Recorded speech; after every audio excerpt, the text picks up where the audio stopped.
Holman, even though I'm looking at you right now, you're not actually here. Where are you? I'm not here. I realize Right now. that. You're not here. You're actually on the road somewhere. I am going to be, when I think this episode airs, or shortly before it, I don't know, somewhere between Utah and Colorado in the backcountry, wheeling with AV on I think it's an 8 or 9 day trip. It'll be like 500-600 miles of off-roading and probably like 2,000 miles of highway. That's a lot. That's quite a humble brag. You're going out with AEV to spend 2,000 miles, 600 of which are off-road. Probably more than that. I'm going to put more miles on the 392 than I currently have on the Aria in 1 week. How many miles do you have on the 392 right now? 19,000. Damn. I'm just about to crack 16. Well, though I haven't driven mine for 3 months. Almost 4 months. Yeah. Yeah. I only drive mine on trips. How's your windshield, by the way?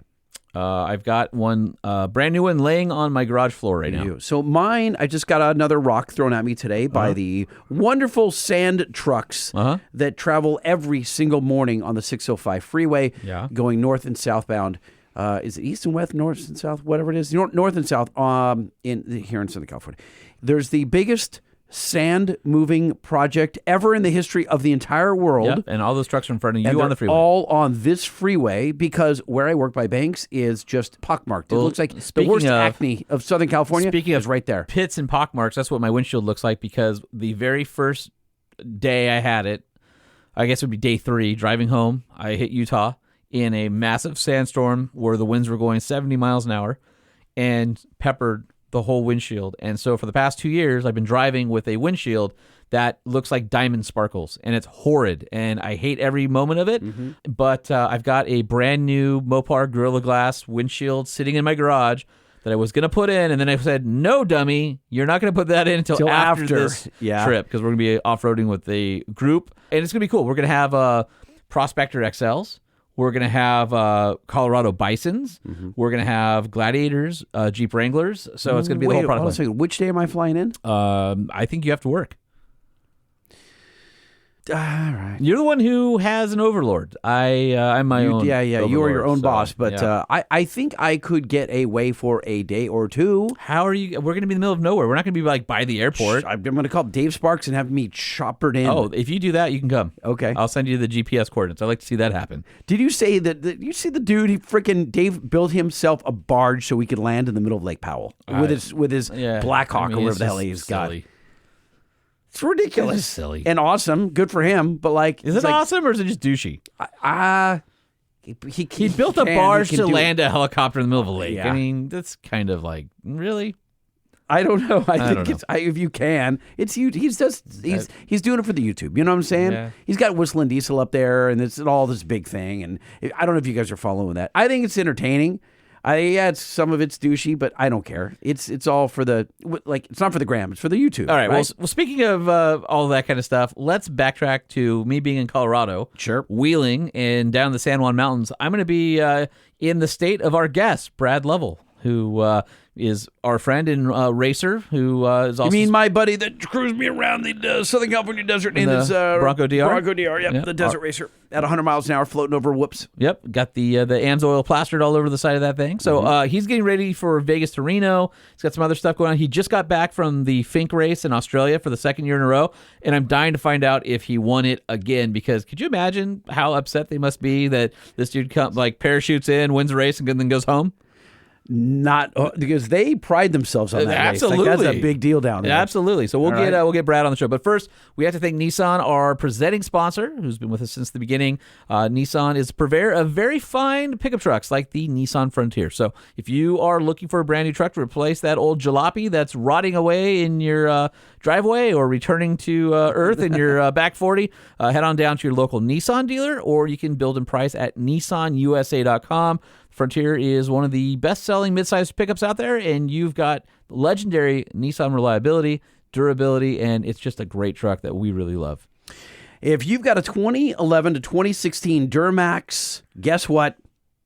GM has discontinued your hot side boost So tube. I saw that post, and I'm not sure that they're allowed to do that because there is a law that states that you have to support vehicles for X amount of years. Is this a supplier thing? Is it a superseded part? Or is it part of a bigger package? Here's what happened. we got a call from two mechanics. I guess they were like on Facebook, suppose. And they said, dude, thank God you guys carry the boost tubes because GM discontinued them. And we're like, there's no way. Those are trucks that are fairly current, right? Yeah. 2011 to 2016, right? That doesn't make any sense. So I go on Rock Auto. No, they don't have them. I go on GM Parts Direct. Don't have them. I call up. I have Rick, our purchasing agent, look up GM Epic, which is who we buy all of our wholesale GM parts for, all of our AC Delco, stuff like that.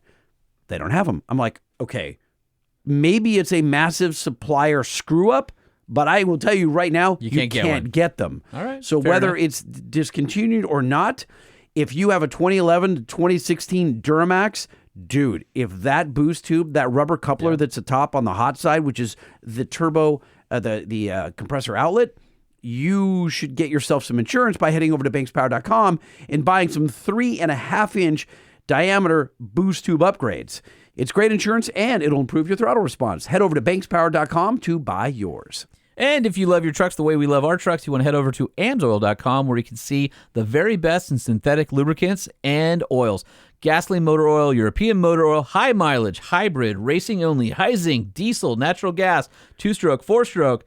Doesn't matter what you own, AMSOIL makes the best stuff. In fact, we use them in our personal vehicles. AMSOIL is the first in synthetics. And you were talking earlier about avoiding chips to your windshield and the nose of your hood.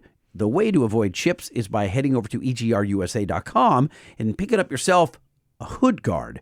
They're incredibly durable, and they deflect all those rocks from hitting the leading edge of your hood and costing bugs? you. Bugs too? Sure, they do bugs, but the bugs don't leave chips. They leave goo, but you can wipe the goo off. Yeah. The chips are what bugs because you can't. Oh, that was weird. The chips are what bugs? Yeah, got it. Are what Yeah, bugs. I see what because you you did can't get them off. We get out one of those cheesy paint puns from the dealer, and those paint pens you don't never need to do work. that if you get EGR product. That's exactly right. Anyway, head over to egrusa.com to get your hood guard. The Truck Show. We're gonna show you what we know. We're gonna answer what the truck, 'cause truck rhymes with the Truck Show. We have the lifted, we have the lowered, and everything in between. We'll talk about trucks that run on diesel and the ones that run on gasoline. The Truck Show, the Truck Show, the Truck Show. Oh, oh. It's the Truck Show with your hosts, Lightning and Holman. Holman, you cool if we call my best buddy in the whole world, Brad Lovell? Yeah, let's do it. All right.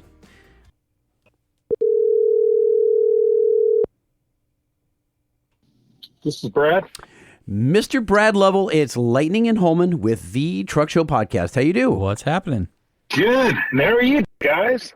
We're awesome. Hey, we have a quick intro to play as we do so often. Don't move. Here we go. Truck famous, hero, star, VIP, ace, big wig, hot shot. Truck famous, big shot, big deal, big gun, big cheese, heavyweight, superstar. Truck famous. That's what you are. Vroom. There it is. Truck famous, Mr. Brad Lovell. Although I've got a bone to pick with Mr. Brad Lovell. Wait, What'd why? I do? Wait, we're going to start off with on a negative note? Well, I got to get it out of the air. It's been weighing heavy on my chest here. Is this going to go bad? Is he going to hang up on us? What are you getting at? I'm just mad he gave you a ride in the Bronco DR, not me. That's all. You were out of town. I was out of town. You schmuck. I told you sure you don't want to go? That was awesome. Brad, I owe you a big thanks and a beer because that was so much fun going around on the DR. And dude, he was flying. I think it was topped out at I think it was 97 miles an hour or whatever. Nice. Maybe it went a little bit faster, but floating. Let's just call it 100. Floating over the desert surface. Just. Did you see somebody posted a dealership? I want to say it was about 2 weeks ago, and there's a brand new Bronco DR still in their showroom. And it was like I can't even remember. It's like a $400,000 or something like that. That's about what it is. And they had it for like a $5,000 discount. They're like $5,000 off our Bronco DR limited. You know, the guy so who's funny. going to spend $400K does not care about $5,000. No. I think that's why it was going around the internet because everybody was laughing like, really? I mean, that's already the $400,000 is already discretionary income. You know what I mean? Yeah. Unless there's some jackass that thinks he's going to make a business of it. You know, it's like I'm going to buy this Bronco DR and I'm going to race it and I'm going to get sponsor money and make a bunch of money. Like that's not a good business plan. No, No. which is That's why the fastest way to lose $400,000. Yeah, we know the fastest way to make $1 million racing, right? By a boat? No, start with $2 million. No, I was purposely confusing the boat one. Right? Isn't there a boat one? No, yeah, it's the one where it's the best day and what is it? What's the best day in boat ownership? Yeah, and it's buying it, buying and selling it. Selling yeah, it. there Yes, you go. Not All owning right. it. Exactly. So, Brad, you've been busy lately. Not only did you take Lightning for a Lightning lap in the Bronco DR, but didn't you just get back from doing the Fink race again this year? Yeah, absolutely. Did you win again? Any day's a good day out in the desert, but yeah, out in Australia, yeah, we had quite the battle going with me, and we ended up coming out on top. So, Dude, yeah, that was definitely a big deal for us. We were running the Ranger Raptor down there with Ford Performance. Yeah, we had a battle. There was this guy Craig Lowndes, who is a pretty big deal over there in Australia. He's one of the supercar drivers over there, which is like their equivalent for NASCAR. He was running a Chevy with a Ringer Navigator that has something like 400 WRC starts. We kind of we didn't do too much research on those guys before we went over there because we didn't want to be intimidated. But yeah, we ended up talking to him during the race. Hey, you got a bench racing at any of these deals, and it's great to get to know people like that. But they definitely gave us a run for our money. But yeah, we ended up coming out on top. So super. Dude, congrats. Dude, that had to just the piss off the Aussies. Well, and I believe that Ranger Raptor that he raced down there is was that a right-hand drive truck too? Yeah. Yep. No So way. that was the No same way. truck. That's going to a boxing match and beating Muhammad Ali with one hand tied behind your back. Or That's hilarious. Or at least going to the octagon and bringing your boxing ring with you. Right. Well, I think the reason why we did so well is I was the only one driving on the opposite side of the course thinking I was still in the U.S. The whoops are beat down a little bit more over there. But, yeah, it's very interesting driving that vehicle. And we had it over here for the Baja 1000 in 2022. And we raced it down in Baja and won down there. And then it got shipped back over to Australia. So it's had quite a storied life. I tell you, it's easier running on the course on the right side of the vehicle than it is running on the street because you don't have to worry about your turn signals so much, which, by the way, are reversed as well. Are they on the outside of the steering column? Yeah. So no, that's stupid. Stop that, you Australians. Cut that out. The only thing they didn't do is reverse the gas and the brake. And the shifter. So the shifter's still in the same spot. Well, no. It's on you got to use your left hand. Yeah, which is weird. But they didn't reverse the gear ratio at least. But yeah, it's always exciting to figure that stuff out. Can you imagine if they had put the brake on the right? No. Oh my no. God. Well, okay, so Brad, I'll tell you my biggest mind F of driving overseas was I went to the UK on a Range Rover drive, and they gave me a Range Rover Sport at the airport, and then directions to drive to the hotel. And I'm like, well, I've never driven here before. Oh, no. But check this out. It was a German Range Rover, so it was left-hand drive.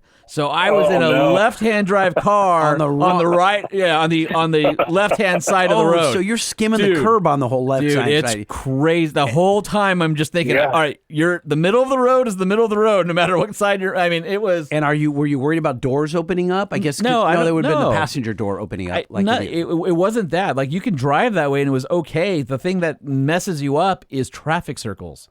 I had to use all the computing 100%. power possible to navigate a left-hand drive car in a right-hand or right-side road country, and then you add in a traffic circle, and you're going, I mean, there's times where I'm like, I'm not even going to turn. I'm going to go up here and make a U-turn just so I don't mess this up. I'm guessing you were more alert during that trip than in the last 500 trips you've gone to anywhere in the U.S. No Dr. Pepper anywhere in sight. You were just like, I cannot crash. Dude, it was weird. It was definitely one of those trips where you're like, I hope I can do this. And a couple days you're fine. Like we drove in New Zealand when the new Wranglers came out, and we drove left-hand drive cars down there. And of course, it's a right-hand side country.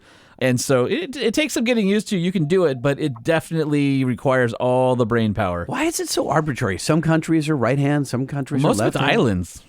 You think about it. Yeah, I guess mean, you're right. there's a few that aren't islands, but Japan, Australia, UK. Why, though? What does it have to do with living on an island? They can only go around the island clockwise or something? I don't know. Listen, islands, they have their own species and things that grow up. They just did it different and they all kept it. I don't know. So they're like iguanas that are like yes, they're like Galapagos raptors over there, right? or left. I don't know. They've evolved their own way because they don't interact with other species, according to Darwin. Yeah, of course. But then how do all the islands know to coordinate like that? I don't know. This is weird. We're off track here. Is Brad still on the phone? No, Can we lose him? He's tired of us. What? So you've got Vegas to Reno coming up, and so that's going to be August 16th, I believe. What are you driving out there? Yeah, so that's definitely the next big race that we're planning for, and we're going to take that Bronco DR out again and see what we can do in the U.S. Very stoked. We've been working to it's gone on its own little road show. It went out to Dearborn. It went out to Phoenix. It's been at my place in Colorado. Now it's back out in California, but it's all set and ready to go. Oh, it's out in California? Vegas to Reno. Can I borrow it for a couple days? Yep. No. I'll bring it back clean. Do you have a $100,000 deposit? Full tank of gas? Right, exactly. I'll buy the insurance. You can't afford the insurance. Actually, a $400,000 deposit. All of it. That seems steep. That would be the Bronco DR that has AMSOIL plastered along the side of it, right? The desert racer, right? I wanted to ask you, so I'm glad you brought up AMSOIL. Holman, how many quarts have been ran through that DR since you started racing it? Like, it's funny, he hasn't done an oil change yet because of AMSOIL's extended drain intervals. So good, got it. Yeah. It's clean as a whistle. That's interesting because we did run AMSOIL in it, and we replaced the oil after NORA, and everything gets sent off for oil analysis and all that, all the fluids. And I haven't seen the report back. I don't know if I could understand it if I did, but we do have fresh AMSOIL in it, ready for Vegas to Reno, and it's always a gnarly one because we're out in central Nevada in August. So you can imagine how hot it is, and dirt, with all thermal the management that DR comes with. In no AC. So it certainly crossed my mind what the fluids are going through in that vehicle when I'm sitting in the cab there, and 110 degree heat. The headers are glowing red hot. What's the thermal management for you, Brad? Oil. He just takes AMSOIL and douses himself with AMSOIL. AMSOIL body chiller. Bathes in it. I remember racing Baja when you just get so hot in the car, you'd start sweating, and then you just unzip the top of your race suit and let the air come and cool you off that way. Yeah, I mean, it definitely is gnarly, and hydration is a huge factor. And in all seriousness, like down at the Baja 500, that's really hot over in the San Felipe area, people have definitely succumbed to getting too hot. So hydrating beforehand is really important. And, we carry Camelbacks in the car, and every pit stop we're slamming water. I was going to ask if you were using Camelbacks or something else, because I saw some of the trophy truck guys and some of the other racers have like that pressurized stainless steel water system that they're using that keeps it cold, I guess, too. Yeah, so we've messed around with some of that, with drink pumps and cooling canisters and stuff like that. Honestly, you just got to grin and bear it. Desert racing is not wine and cheese track racing, to be honest with you. So some of it you got to grin and bear it, but water's water, get it in you. And the real key, I'll tell you, is don't stop, because if you have to stop and get out of the truck and change a tire and be down by the brakes, and the lug nuts are hot, and you can get overheated really quick. That's why I always like to race at night. I love night racing. To me, it's one of my favorite things. It's just the terrain's different. Obviously, the dust and the trail's different. You have to read the terrain and shadows. You have to have a really good light system on it, but it's also a lot cooler, and you don't have sun in your eyes. I love night racing. And so, does Vegas to Reno involve night racing? Yeah. So we'll anytime we do something like this, you got to go through a whole logistics plan and spreadsheet and estimated times and this and that. So I think we'll start around 11 a.m. and that'll put us into the night for about 2 hours. And we're actually splitting the drive up. A good buddy of mine who's done a lot of co-driving with me in the 6100 that we've campaigned for AMSOIL, Jason Hutter, he's going to be taking over for the last 200 miles of the race. So he's going to be the one that gets that cool night air, but he also gets, there's all these nasty embedded rocks right at the end of Vegas to Reno between the last pit. That's there near Dayton. Super rough course. Vegas to Reno is no joke. I've raced it a couple times. Been out with Chad Hall when he was racing the first gen Colorado, or the first version of his race truck. And I think that thing had 31s or 33s on it, so not a huge tire. And you're picking yourself through the rock garden and stuff like that. I mean, there's some big stuff out on that race course.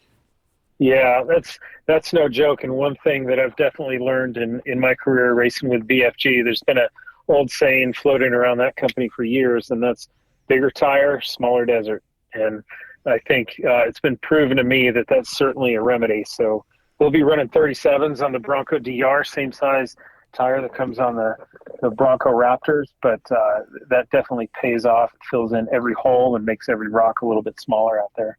What's the average speed during the day versus at night? I'm just curious. That's an interesting question, because honestly, some of the hardest times I think there are racing is right when you have sunlight kind of directly above you, because you can't read the variation in terrain. And the game of off-road racing is how fast you and your vehicle can make it through that terrain. Like, forget about the competition, but it makes it kind of hard to judge when the sun's right above you. So everything you're talking about racing at night, you have lights shining out, casting shadows in the holes. Now, granted, you can't see in the holes, but you sure know where they are. And there's also a lot less distraction around you at night. So I think that speeds are maybe a little bit slower at night, but I'm with you. I love racing at night. I think it's more peaceful. You know, it's so, and you've raced Baja and stuff. You've driven. I've been in the right seat, but you get into your groove, and at night it feels like people are more spread out. You know where everybody is because you can see them a lot further out. Because you can see the lights and things like that. You know if somebody's coming up, whereas during the day you don't always necessarily know somebody's right behind you and until they're on you. But you get in that groove, it's a little bit cooler, and you kind of just, I don't know, I just feel like you get this tunnel vision at night, and you kind of just can cruise. You get tunnel vision no matter where you're at. Yeah, that's probably so the only time that I've done anything at night, not racing, but just like out in the desert at any kind of a good clip, has been at Glamis. And I will say with that is scary as hell, because it's moonlight at best, and you don't know how big any of the drop-offs are. So because you don't have what were shadows, you in, a rail? Yeah, I was in a rail. Did you have a lot of lights on it? Yeah, but the problem is the lights are going forward, and if there is a drop-off, even if it's only 2 feet, it could be 30 feet. You don't know. You can't see over it. You shouldn't be on any roads that could have 30-foot drop-offs. Seems I don't extreme. Know. I'm saying, like, you can't gauge how big any of this stuff is, unless, I guess, you pre-run it. And then which is part of why you want to pre-run. Okay, so if you pre-run it, then you know that you've marked anything that's like a giant pothole or a drop-off or something. But like, that is the scariest thing for me driving. Any of my driving experiences have been, except for my guy in the GTR, which I told you a couple weeks back, that was the scariest. But second to the GTR where I had no control was Glamis in a sand car or in a side-by-side going full throttle, and literally the guy that I was with like, no, we'll be safer, and just skies it off and just... Whee! And then and I don't know if we're going to lawn dart and die, or we're just going to land, in a cushion of sand. No gratuitous death allowed. Yeah, if I had a race car on my dash, would be 2 stickers. One would say no airbags, we die like real men. Right under it, there'd be an asterisk, and it would say no gratuitous death. Okay, gratuitous those would be my two. I'm going to go see Gratuitous Death later tonight. I think they're playing late. Oh, no, I managed that band. We're not touring right now. Oh, really? Oh, you broke them up? Yeah. How ironic! I gave them Gratuitous Death. Yeah, that's what I see happening. Hey, Brad, I'm kind of curious. You have raced all sorts of different stuff. Obviously, right now we're talking about the Ranger Raptor, which is more like a stock mini sort of a class, and then the DR is kind of almost touching trophy truckish. It's a full tube frame and high-end suspension. It and all that. Sounds like a trophy truck. What's your favorite thing to race? Do you like the full-built race trucks, or do you like the production-based stuff? That's a real interesting question, and I think That's a broad topic for me. What keeps me motivated in racing the most is the adventure behind it. I can compare it to short course racing, where it's all out adrenaline and trying to get a door on people and just smash them off the line. And I love it. And you got to amp yourself up for it. It's like a boxing match. We did that for a lot of years and absolutely loved it. Conversely, racing a stock class truck in the Baja 1000, you're surviving the fastest. And you better have everything sorted out, all your plans made, all your spare parts. And it's definitely a more tactical thing. King of the Hammers is kind of the same way. There's a million ways that things can go wrong in King of the Hammers. I love going fast. The funnest thing I've ever driven is our spec trophy truck flying over whoops in San Felipe. But what keeps me coming back is the challenge and the chess match of figuring out how to survive the fastest. So I don't necessarily like getting my kidneys beat in on every bump in stock class vehicles, but these Raptors are becoming so adept at the desert, and people don't understand what they can do. And you can push those things really hard. And I'm fortunate to get, a bunch of seat time testing and racing those. So I take a lot of pride in doing that. And I love the chess game of figuring out how to survive the fastest. So does it come down to the old simple adage, better to drive a slow car fast or a fast car slow? Wait, I got to think of the fast car slow. Well, no, you got to go or fast car fast. The car will go. Right? I guess it's the fast car fast. But, really the challenge, like I say, in short course racing, you're battling other trucks out there. In desert racing, it's you and your vehicle versus the desert. For sure. And then, that combination, if you figure it out, if you know that vehicle and you can really make it dance. And I do training out there in the desert, and one of the guys that came out, he came out in a rental car, and just on the way out to the training facility, he's like weaving and dodging and staying up on the crown and watching out for bumps. And it's like, hey man, you're killing it, because he's getting the most that he can out of that vehicle. Yeah. And that's, to me, the art of racing. And believe me, I have a ton of respect for the guys that are doing that in the most cutting edge vehicles. But one place where I haven't had fun racing is when you're outpriced, and it can become sour really quick. So I like playing where it's comfortable, and everybody's got a different budget, and I've played at a lot of different budget levels, but right up to the point that I can't afford it is where I'm having fun. So, Brad, there's a couple different styles of racing, whether it's NASCAR, Formula One, whatever. And some is just around a track and you're trying to beat the guy next to you, literally door to door. But then there's a lot of the off-road racing is time-based, correct? So do you like racing where you take off at the starting line, kind of like a supercross, for example? Everyone leaves the gate at exactly the same time. You get the whole shot, but maybe you fall, the guy passes you, that type of thing. As opposed to time-based, like you're all taking off at different times and someone's hitting the stopwatch as everyone goes across one by one, and you're kind of on your own, right? Technically, you're out there with other people on the race course, but you're in your own class. You have a time to beat. What style of racing do you prefer and why? To me, I'm not a showman, and I have spent plenty of time doing land rush starts at Crandon, and I can remember Bryce Menzies saying, Bryce has raced all kinds of stuff. And he says, there's nothing as intense as doing a land rush start at Crandon. And he's right, because you sit there forever, and they have 17 big race trucks lined up, and you get a 100-mile run at a receding, going down a hill, right-hand turn that's kind of blind.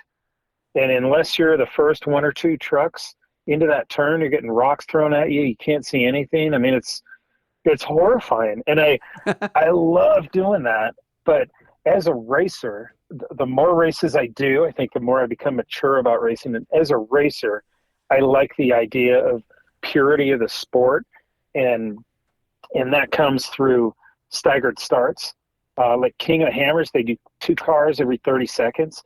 And that throws everybody out there at once. And I guess I like that if I'm in front of the group, if I qualify well. But really what I like is, the longer gap you can get there, the better you have equal odds to the guy leading in that dust column. And it seems weird, but the further you move up in that dust column, the faster you're going. So the lead car on course, he has his own challenges. And that's why I think it's important that those guys have a chopper, because there could be other people on course, who knows what kind of hazards they're facing. But the further you go up in that dust column, the faster you're naturally going to go. And if you're sitting in the back, there's not much to do. And I've tried to fight it. And I had lots of time to think about it when I was upside down in a tree. So not doing that again. Well, it's funny because you going through sort of your thought process on that stuff. I don't know if I guess if our listeners, our regulars, have gotten to know you a little bit because we've had you on several times. But just to remind people, one of the things that kind of sets you apart from other drivers is you have kind of, in a sense, become a wheelman. It doesn't matter what the discipline, because you've won a championship in rock crawling. You've run championships in Ultra Force short course racing. You've won in desert point-to-point off-road racing. You've won in trophy trucks and in production vehicles. I mean, you've been lucky enough to really drive almost everything competitively. It's pretty amazing. Except for Vespas. I don't recall seeing anything about Vespas. That's because we don't talk about that. He took that off his bio. Oh, it is? Yeah. He's like, yeah. I will tell you that I got to test drive an off-road snowmobile out at King of the Hammers one time that has competed in Vegas to Reno. So okay, that's weird. Yeah. Okay. Yeah. And it was fast. But the thing is, a lot of these opportunities, they didn't turn up overnight. And for many, many years, the only vehicle I ever drove was the vehicle that we built, that my brother and I built. So, really it kind of points out a little bit, what drives me. I like the challenge. I like new things. I don't want to be stagnant and sit in one spot and, win a race 20 times over. I like new challenges. And the problem is they get bigger and they get more expensive. And, if I have everything comes to me, it's, I forget where I got the terminology, but it's a wild, crazy dream. You have what you're doing now, what you want to do, and your wild, crazy dream. And for me right now, my wild, crazy dream, I want to go run Dakar. That's always been a race that fascinates me. And I agree. I think a lot of people think I should do it, but a lot of people think I should pay for it too. There's that. So do you hesitate when your phone rings with an unknown number now, or do you jump on it immediately? It depends on the location, I think. If it's some no-name town in Colorado, I've learned it's probably a spam call. But, I just think, you got to set yourself up, whatever you're doing in life, for these wild, crazy dreams, and then you take steps toward that. And I don't know if I'll get there or not, but it's certainly something that fascinates me. I think you're definitely going to get there. One of the things that is fascinating to me is looking over your career, and you've been racing since the early 2000s, and you were the 2012 Dirt Sports Driver of the Year, and you've gotten accolades and championships and trophies and checkered flags and all that good stuff along the way. We're really blowing up his dress, aren't we? Well, but here's the thing. You've been a member of Team AMSOIL, so obviously AMSOIL supports the show, and they've supported you since 2005. And I just wanted to say, that is not a normal thing in racing and in corporate sponsorships, that somebody would stay with the same company for decades. And I think that's truly impressive and something worth mentioning. You're right. And I owe so much of my career to AMSOIL, and it's certainly not just a check. I approached AMSOIL about a sponsorship way back in 2004, and it took time, and eventually we won enough races and we were doing enough things that we got a product sponsorship. But I did it because I saw the authenticity and the value, and there's a lot of focus on quality in the company, and it's not a marketing company. It's a company dedicated to making the best products. And I'm very thankful to be involved with AMSOIL and to consider them part of our racing family. So I owe so much to them, and it's not just through support of our team. It's through quality products and running the best oil out there. And people always ask me like, hey, did AMSOIL fix your problems with this or that? And it's like, I never really had those problems because I've been running AMSOIL for my whole career. Touche. I think a lot of people don't realize that it's the Amatuzio's company. Like, this is not some big board of directors. This is not some big mobile one. Not that that's bad, but I'm just like, it's their name on the product. And it's no secret that I work for Gale Banks. It's literally his last name on every single product we make. And Amatuzio, it's no secret that that's their name baked into, it's AMSOIL.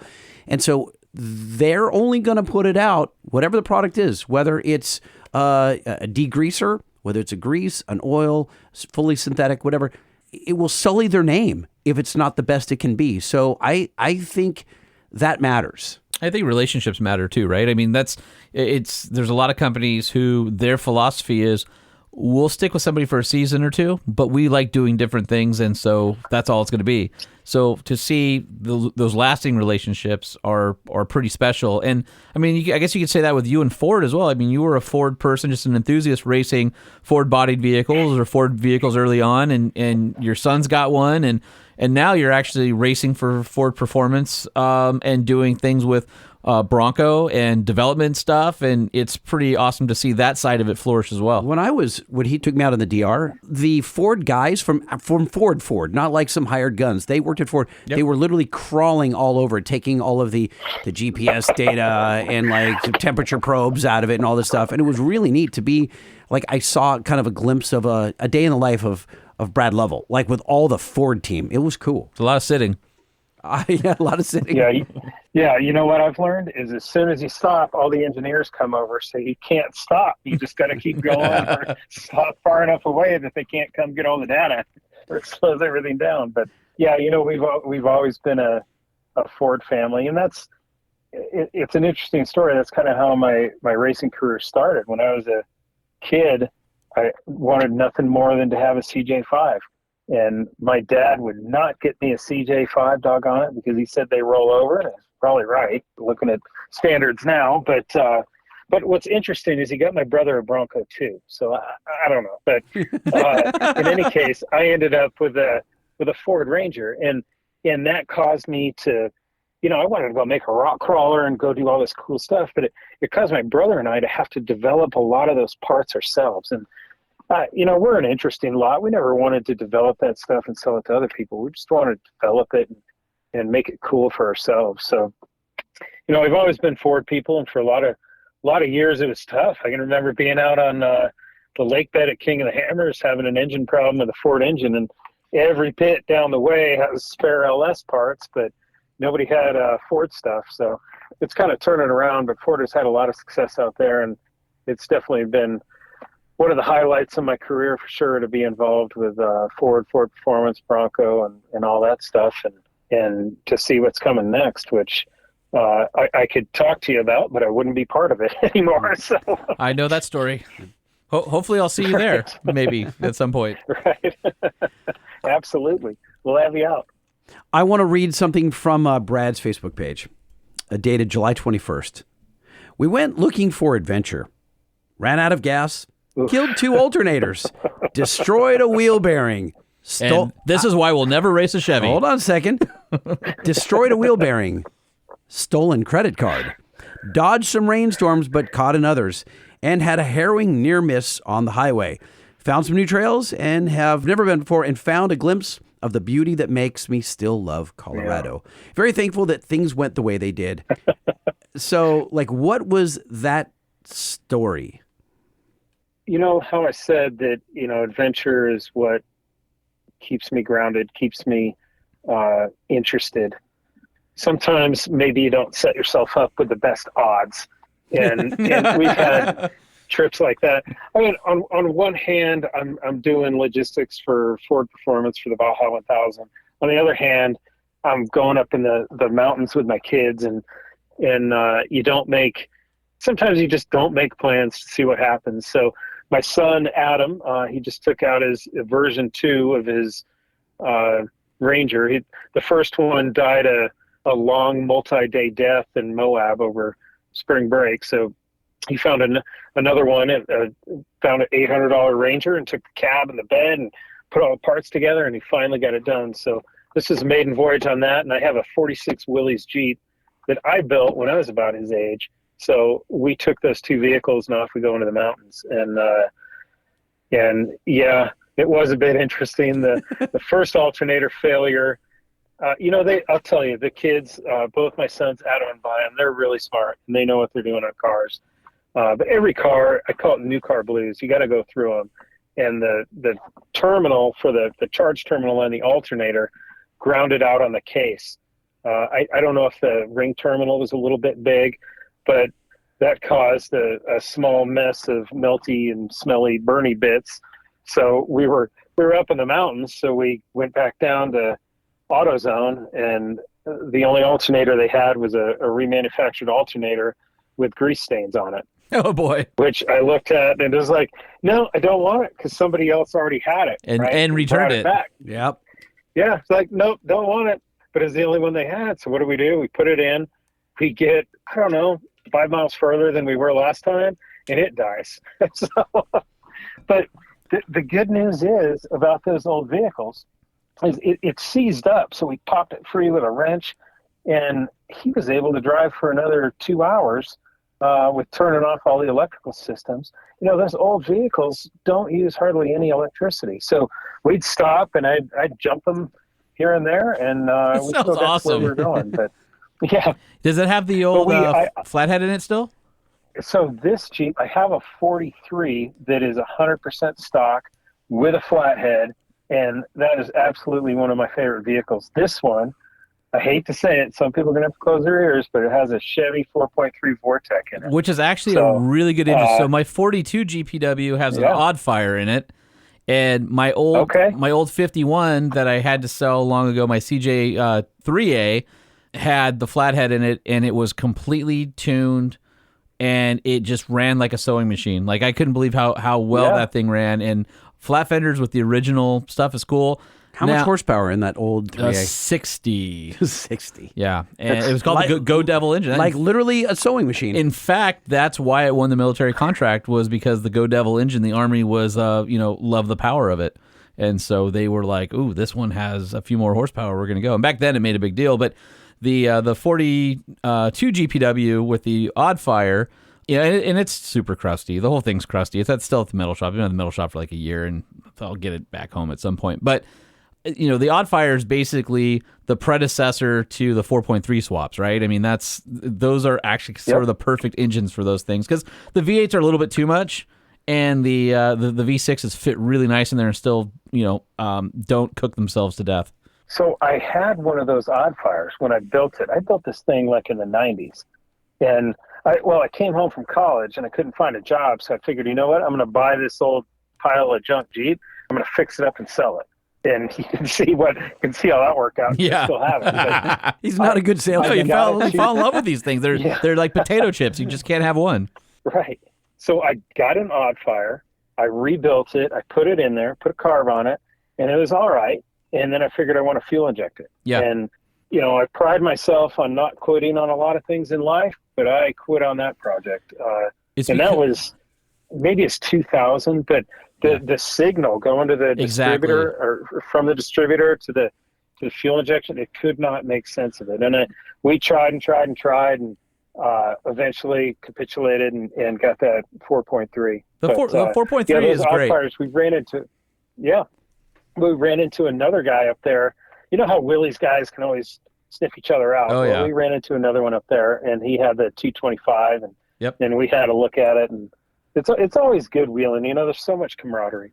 Well, it's funny because I think it's Howell now makes a fuel injection conversion for those things, and they have they have the signal for them, because we had them on the show and we're talking about it, and it's there's all these people who have bootlegged different signals, whether it was a pickup on the crank, or there's a few different ways to do it, but we're far enough along in life where those things are out there and they're fuel injected. And I'm telling you, everybody's like, no, put a Motorcraft on there or a Quadrajet, And I'm still like going, man, that HAL EFI system sure would be nice. But you haven't done it, have you? Well, I haven't. It hasn't been home for a year Gotcha, either. yeah. I got to go bring it back. So here's the better question: who stole your friggin' credit card, Brad? Who would do such a thing? Oh, jeez, I wish I knew. Everything was going good until I opened up my wallet and it's not there. I don't know what happened. And then you went on your phone and you saw Bronco DR had been charged to it. You're like, I already have one. Oh, so wait a minute. So it could have fallen out. There is a chance that you weren't pickpocketed. It actually it fell out somewhere. Yeah, honestly, I don't know. It's one of those things, going to gas stations, making charges, this and that. Maybe I dropped it. Who knows? But I wasn't worried about it until I started seeing the charges show up. Because I'm reading your post here, and it's just like, I love how it's all bad, all bad, all bad, all bad, and then you that's why you kept reading it, because you love reading in people's misery that isn't your own, but and so you kept going. But at the end, very thankful things went the way they did. So he put the spin on it and got a nice little silky bow and tied it up at the end. You know what we saw up there. I mean, it's no secret Colorado's getting very crowded, and we're reaching the point that people are going up. You can keep your camper in one spot for 2 weeks apiece in national forests. People are going up and just moving their camper every 2 weeks, and like it's getting very congested. Trails are congested, and what I find on trails, the more people there are there, kind of the less friendly people are, or the less camaraderie there is. But there's a trail system up above Breckenridge, and we got up on top there and looked out over the different passes and the whole valley, and you're on top of the Continental Divide, and there was a mountain goat just hanging out up there. And we had lunch up there, and he was just hanging out the whole time. And it was just a reflection to me. Those are the roads I grew up on as a kid, and where I first found adventure in off-road on my own. And that's why I did it, to see those different things, to go find new stuff. Well, then I'm going to apologize, because I'm going to the San Juans next week. And I'll be one of those people from out of state cruising around your trail system. So I'll apologize now. Just don't roll your truck on Black Bear and close the whole thing down. Hey, did you know that I am the first person in the world to drive a fully electric vehicle down Black Bear Pass? Is that true? It is really? True. Yep. The Rivian? The Rivian, the R1T, during a development drive. Yep. Wow. So I have that claim to fame. I've done Black Bear a bunch of times, and going out with the AEV crew, and we're going to go do San Rafael Swell in Utah, and then head over to the San Juans, and we're going to be doing about 600 plus off-road miles between the two. Wow. So it should be pretty awesome. You're killing me. That's to me, that's what it's all about. And camping, no hotels, the whole deal. And I love going fast off-road. I love it. But you know what? There's a lot of beauty to slowing down and seeing those spectacular places. Oh, for sure. And we've done a trip from kind of the Colorado-Utah border way out through Green River. We did the White Rim Trail. Oh, that's awesome. Yeah, the San so Rafael good. Swell. Yeah, so good. And then headed down to San Juans. And that was the year there's so many avalanches. Like every avalanche chute that could fall fell. And I think it was September of 19 or 20. I can't remember. We were up in the San Juans, and it was September, and a blizzard came through, and it was like that one year where the earliest snowfall that had come, and we were up on Ophir, and we got boxed in by clouds with snow lightning and thunder, and all the rocks going up the top were iced over, and we had to turn around on the trail and take the shelf road down and be careful coming back down because we couldn't make it to the top. It was so icy up there from all the weather. Yeah. We just were losing traction on that rocky last bit toward the top. So this time I'm conquering it. I'm confident in that, and I gotta make that happen. So I love it out there. I don't wheel out there near enough, so I'm excited about it. But you know what I love is the fact that adventure on its own scale still exists in this world. And that's where you find it. You find 100%. It on those icy rocks and the snow lightning, and thinking to yourself, you know what? We might die. Time to turn around. and that leaves something for the next trip to come and conquer. All right, listen. Hey, Brad. So for the Vegas to Reno, how do we follow along on your antics?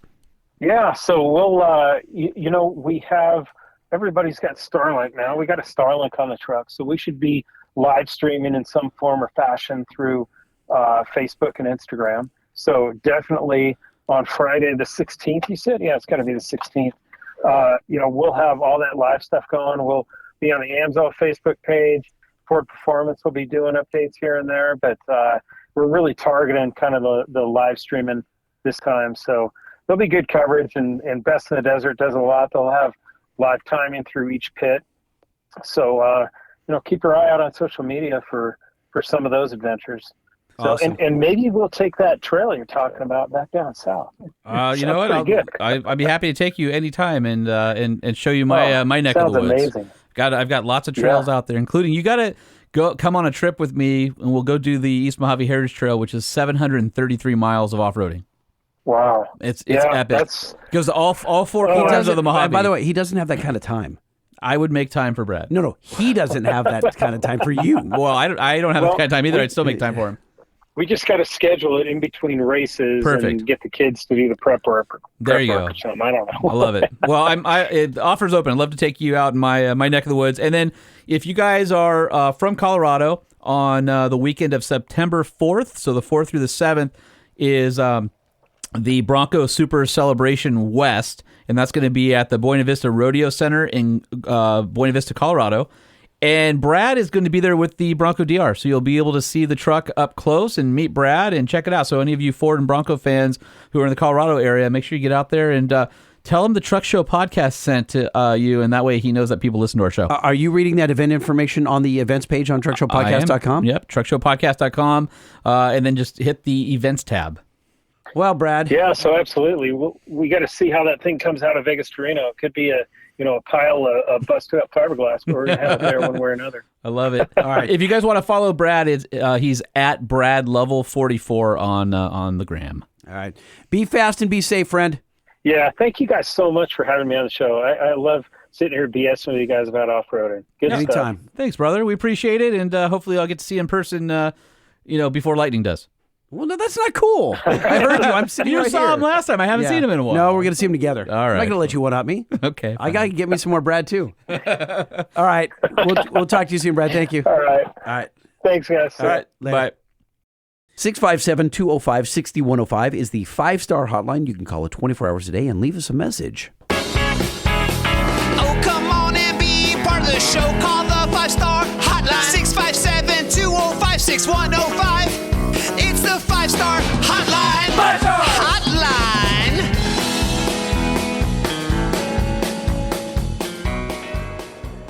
Hey, thanks, Ian Hall Racer. I was listening to the Johnny Lieberman interview, and he kept talking about the electricity's the way of the future, even in rural America. And one point that I have to make, two things they have to overcome. One, when we're hauling livestock, they have to make it where we can get range, and B, the fill-up time is as fast as what it is right now when we pull in to get diesel or gas to fill the trucks back up. So we can be on the road in 15 minutes. You can't be sitting there for an hour with a load full of livestock. And two, last winter they had trouble getting vehicles all charged up whenever we got into those negative temperatures and stuff on it. And we had to have our vehicles every single day to feed during the wintertime on it. And until they come up with a way to overcome the not being able to charge whenever it's sub-freezing temperatures, rural America won't adopt it because they have to be able to go out there and have that truck or tractor start because they have to have it to be able to give the livestock feed every single day to keep them alive during those cold snaps. So anyway, continue to lower the suckage, and 5 stars. I appreciate that. I hadn't considered livestock. I mean, we've talked about rodeos and things like that. People have 1,000 miles to tow a 20,000, 30,000 pound trailer full of cows, bulls, horses. What are they going to do? They're not going to wait hours on the side of the road. And again, going to the point where we talked with Johnny, it's like, if you want these truck people to be able to use the technology, why aren't there drive-through EV charging stations? Everything's a pull-in. And so what do? Unhook your trailer and then go charge and then rehook your trailer? I mean, I think it's not thought out for that. They will figure that out. EVs aren't going to work anytime in the near future for heavy-duty trucks, period. Probably right. 100% right. Lower the suckage! Congratulations, you have earned 5 stars. 657-205-6105 is the number that this dude called. Well, Jay, it's time to get her the Range Rover. So that's funny. He heard the baller call with episode, my wife, right? Wait a minute. She's going to go from the Porsche to the Range Rover. No. The Porsche is a fake Porsche. We've already established that. I know, yeah. And she wants a Volkswagen. Range Rover. Yeah, she does. And that's what you're going to get instead of a Maverick ST. Dude, if they had 6-month leases, I should just freaking Turo these things for her now. It's ridiculous. Oh, you could Turo. That would be a good idea. It would be insanely expensive. You've boxed yourself into a single-car garage with no exit. It's ridiculous. It's ridiculous. 657-205-6105 is the number that you call to bash Lightning. Lightning, Holman, I have a question. Just heard the podcast where the gentleman was asking about the Caterpillar truck, and I'm going to piggyback on that and ask if you have seen the video on the Kia truck. Cannot remember the name of it off the top of my head. The YouTube video that I watched, it's got some pretty badass styling. Sorry for the cuss. And just wanted your opinion. 5 stars. Later. 5-star review! 5 stars! And that would be the new Kia Tasman, which is a mid-sized pickup truck. It kind of reminds us a little bit of a mix between the Rivian, the Nikola Badger, and something from China. Sort of like the thing they're going to. So it's a thing. It's got crazy graphics, and it hasn't been announced yet, but it's not really meant for the U.S. It's going to be focusing on the Australian market with the Utes, things like that. Obviously, Ranger and Toyota battle it out there. And it's definitely going to be overseas, I'm sure Southeast Asia, other places. They want it to be a global vehicle. But I think Africa, South Korea are also on the list, maybe even the Middle East. So they have a YouTube channel. So if you look up the Kia YouTube, it's called the Tasman. And they also show a ton of testing. Engineers did 1,777 different types of durability testing. And then how many? 1,777 and about 18,000 individual evaluations to dial in the truck. Now, if that truck does well, I mean, maybe there'll be a SUV that it can share the platform with. That might make it viable for North America. But for right now, it's a global truck. We won't get it here. Plus, the chicken tax, which is the 25% truck tax for anything built overseas, isn't going to work. So that is probably not coming here anytime soon. But it's definitely interesting to look at. And if you want to know more, go to the YouTube channel. Holman, the inbox overfloweth. Are you good for some email? Let's do some email. You email, yeah. I email, do it. We email, that's right. Everybody email, type it up. You email, proofread. I email, send it. We email, click it. Everybody email. All right, you want me to start this one at truckshowpodcast@gmail.com? Go for it. All right. Jonathan Randolph writes in about a Honda Ridgeline, apparently. Dr. Whole Pepper and Sir Lightning Biscuit. Okay, that's Dr. Whole Pepper and Sir Lightning Biscuit. Yes, yes, those are going to stick. Interesting. But a couple of weeks ago at a local autocross day, I saw the most unbelievable thing: a Ridgeline doing truck things. What? It started as a normal Saturday morning at the autocross course, but as people started to arrive with their trucks and trailers, one of the tow rigs looked quite different. It was a Honda Ridgeline, towing a tricked-out Civic hatchback on a flatbed car hauler. As I sat in amazement watching them drive by, the thought crossed my mind, does this actually make it a truck? I quickly came to my senses and realized, no way, Jose. But I think this guy and his Ridgeline might actually get an honorary truck pass. Let me know what y'all think. See the attached photo as evidence. And sure enough, there it is. Dude, it's awesome. That it's a first-gen Ridgeline with a camper shell towing a dual-axle trailer with a souped-up Honda Hatchie on the back. Super cool. I'm sorry, it's rad. Yeah. I get honorary truck pass for this dude. He's actually using it. I like it. Agreed, 100%. And he asked for a Finnegan Yeah Buddy, followed by a Taste the Biscuits. Yeah, buddy. Taste the biscuit. Taste the goodness of the biscuit. I am moving right along. All right, I've got this one here from, let's see, Mike Bonomo says, Mickey Thompson tires suck. He says, Truck Show Podcast Team, a.k.a. the Great Lightning and Holman. First off, love the podcast. You have definitely earned 5 stars. Congratulations, you have earned 5 stars. I purchased some Mickey Thompson Baja Boss AT tires in September of 2023 after you discussed them on a podcast. I believe they were on a Ford Lightning for an efficiency test or something like that. I was super excited to get them on my Tundra, and they look great. I'm currently in southwest Wyoming to do some off-roading, and on the county-maintained dirt road, I took a rock in the dead center of the tread and ruined the tire. Not that you were recommending Ouch. Mickey Thompson tires during the podcast, but your discussion of them sparked my interest. I'm just sharing the story to alert others that Mickey Thompson tires, in my opinion, are not what their website indicates. At over $300 per tire, I certainly expect to be able to drive on a road that the Nissan Aria can without ruining an off-road tire. And I quote from the website, premium, extreme, hybrid, all-terrain tire. Thanks for the excellent content every week, Mike Bonomo. But wait, Lightning, this is actually a two-part email because he writes back. Mickey Thompson tires suck. Update. And he says, just wanted to let Are you they know. worse now? What happened? Well, Are they flat? Like what? He said, it has no air and it hasn't gotten better. He says, just wanted to let you know that Mark, quality manager at Mickey Thompson Tires, reached out to me directly to discuss my concern. Mark authorized the tire store to provide a pro-rated credit so they could replace my Baja Boss tires, which are not available in an LT rating, with their Baja Legend tires that are. That was great customer service. Way to go, Mickey Thompson. Wow. So there you go. You know, that's one of the tire brands we've not had on the show. We've tried Toyo, Nitto. We've tried. Have we had Firestone, Bridgestone? Maybe not, huh? Interesting. We've had Milestar. Okay, so Wade Goldsmith writes in and says, witchcraft? In the subject line. How brave are you guys? He asks. And then he shares a picture of Dr. Pepper spicy bourbon flavor with a very funky looking can. I'd try it. Would you? I'd definitely try it. But where do we get it? Is this real or I have is no this, idea. I don't know if this first is thing AI. I saw. What I always say though is Dr. Pepper is perfect as is, and anytime you add a flavor, it's never better. So, but I'll take the flyer on it. I disagree.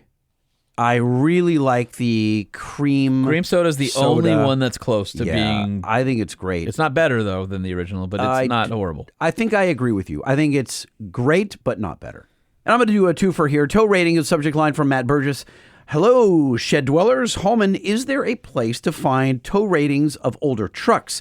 I'm looking at a 1995 F-150 long bed, two-wheel straight axle 6. A Google search said 7,500 pounds.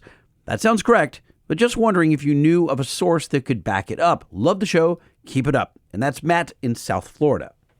Yeah, so there's a lot of places you can find it. I don't know if there's one aggregate that has them all. Tow ratings are super freaking complicated. And if you've ever looked at just the 2024 Ford commercial fleet manual, for example, there's hundreds upon hundreds of entries that have to do with wheel type, single or dual, gear ratio, 4x4, 4x2, wheelbase, transmission, engine, and short cab, all of it. Regular cab, dual cab, extra cab, all of it. Crew cab, short bed, long bed. The whole thing. So it's one of the things that I don't know if there's one place. I would be happy to do a search. If somebody out there knows that there's a place to get all that, then feel free to drop us a line. Truck Show Podcast is where you hit us, guys. TruckShowPodcast.com is where you'll find gobs and gobs of content and our email addresses, so you can find that schmuck and this one. The Truck Show, the Truck Show, the Truck Show. And you can reach these schmucks at Truck Show Podcast on the gram at Truck Show Podcast, at LBC Lighting, at Sean P. Holman, or you can email us truckshowpodcast@gmail.com, Lightning at truckshowpodcast.com, or Holman at truckshowpodcast.com. And you can find out more on our website about featured products and deals like habanero tools or a free subscription to OVR Magazine. Just go to truckshowpodcast.com and go down to our featured products page, and you can check it all out. And then, guys, we haven't had any good reviews in a while. Please leave us a 5-star review either on Spotify or on the Apple Podcast app. We deserve it because we're better than ever before. You know that, right? So we're basically, our competition is us. Uh-huh. We just have to be better than us. Yeah, we set a super duper low bar. Well, okay. The bar's so low, we just step right over it. You know what I'm saying? Is that how that works? Yes, it's just crazy. I do want to reiterate. I know you brought it up just now, but like our product page, our partner page, what the hell is it called again? On our website. Featured product. Featured product. You realize page. you named it, right? I know it. I just can never. I've got a mental block. I can't come up with it for some reason. Wow. Our featured product page. If you want something EGR related, there's an amazing rebate program, all right, with your boys, Lightning and Holman. We put that together. If you want, he just talked about that habanero torch, the soldering gun, at 40% off. And by the way, it's everything on their website. How about California car covers? California car cover, 15% off. Dude, I didn't even know this. We got credit, by the way. There's 4 guys at Banks that have already bought car covers, 2 for Miatas, go figure. Yeah. 1 for a Camaro and 1 for a truck. So 4 just at Banks. I didn't even know about till just the other day. I seen pop up in the parking lot. Hopefully they used our code. They did that. No, absolutely. Awesome. Cool. I had sent an email out to staff and whatnot. So again, if you're looking for a car cover, 15% off California car cover. And if you want a discount on Banks products, just DM or email Lightning, and he'll take care of that. Because that's like my secret code. That's like our in and out secret menu right there. Just hit up Lightning. I make like these custom codes with your last name in it, so it's like bespoke just for you. Yeah, these guys are pretty stoked. That way you don't get caught giving our listeners discounts. No, I do. Colin, Gail's son, he sees every single order. Hey, what's this discount code for? What? I'm like, I don't know what you're talking about. Yeah, I'm sure. All right. Listen, if you're in the market for a new truck, hang on down to your local Nissan dealership or type in Nissan USA to your browser. You can build and price the brand new Nissan Frontier. A great, dependable, reliable, awesome pickup truck that'll do everything you need to do, especially if you don't need a big old, giant, full-size pickup truck. Frontier's sort of perfect. Not sort of perfect, is. And if you have a 2011 to 2016 Duramax, boost tubes are apparently very hard to come by from good old General Motors. But you know who does have them and their upgrades? BanksPower.com. Go from your really puny 2-inch boost tubes that will eventually burst because they dry and crack on the couplers to 3.5-inch high-flow boost tubes that are powder-coated Banks Red and they'll last you a lifetime. BanksPower.com to get yours. And by the way, there's boost tubes for all the major turbocharged diesels. Did you know that synthetic oil has a ton of benefits, including improved engine cleanliness, maximizing your fuel economy, increased wear protection, and provides all these benefits that conventional motor oil simply can't match? If you're thinking about synthetics, you want to head over to AMSOIL.com where you can learn all about it. What motor oil viscosity you should use, what motor oil types there are, what goes into making synthetic oil. All that information and more is at AMSOIL.com. And of course, we use AMSOIL in our personal vehicles, and it should be the first choice on your list for synthetics. And our friends at EGR out in Ontario, California will hook up your truck with all sorts of amazing, absolutely wonderful quality parts. For example, roll track, tonneau covers, fender flares, VSL lights, window visors, hood guards, side moldings, and one of my new favorites, under seat storage. Head over to EGRUSA.com to mod your truck. The Truck Show Podcast is a production of Truck Famous LLC. This podcast was created by Sean Holman and Jay Tillis with production elements by DJ Omar Khan. If you like what you've heard, please open your Apple Podcast or Spotify app and give us a 5-star rating. And if you're a fan, there's no better way to show your support than by patronizing our sponsors. Sir, it's time for you to stop this unhealthy behavior. No, it's not. You need to take responsibility for your life. Not right now, I don't.